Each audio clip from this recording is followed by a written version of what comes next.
அல்லாஹு அல்லாஹு அல்லாஹு. அஸ்ஸலாமு அலைக்கும் வரஹ்மத்துல்லாஹி வபரகாத்துஹு. ஒவ்வொரு ஜும்மா நாளன்றும் நம்ம கடைப்பிடிக்க வேண்டிய விஷயங்கள் நிறையா இருக்குது. அது வீட்லையா இருந்தாலும் சரி, பள்ளிவாசலாக இருந்தாலும் சரி, அதை பற்றி தான் இன்றைக்கி வீடியோ பார்க்க போகிறோம். அதுக்கு முன்னாடி சப்ஸ்கிரைப் பண்ணாதவங்க சப்ஸ்கிரைப் பண்ணிக்கோங்க. 1.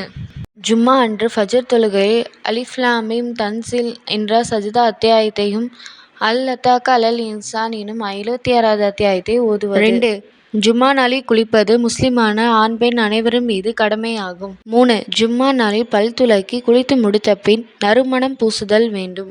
4. ஜும்மா நாளன்று நபி ஸல்லல்லாஹு அலைஹி வஸல்லம் அவர்களின் மீது இந்த ஸலவாத்தை அதிகமாக கூறுவது. 5. சூரத்துல் கஹ்ஃப் ஓதுவது. 6.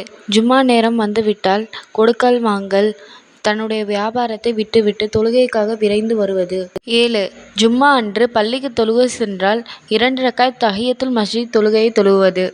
8. வெள்ளிக்கிழமை அன்று இமாம் நிகழ்த்தும் உரையை அமைதியாக கேட்பது. 9. ஜும்மா தொழுகையில் இமாம் 2 உரை நிகழ்த்துவார்கள். அந்த 2 உரைகளுக்கு இடையே இமாம் அவர்கள் சிறிது நேரம் அமர்வது. 10. ஜும்மா நாளன்று தொழுகையையும் குத்பா உரையையும் இமாம் அவர்கள் சுருக்கமாக வைக்க வேண்டும். 11.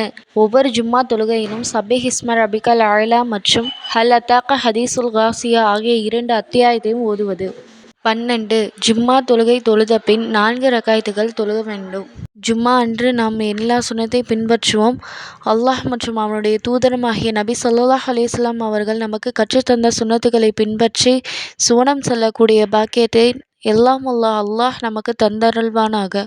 இன்ஷா அல்லாஹ். இந்த மாதிரி வீடியோ பிடிச்சிருந்தா லைக் பண்ணுங்கள், ஷேர் பண்ணுங்கள், சப்ஸ்கிரைப் பண்ணாதவங்க சப்ஸ்கிரைப் பண்ணிக்கோங்க.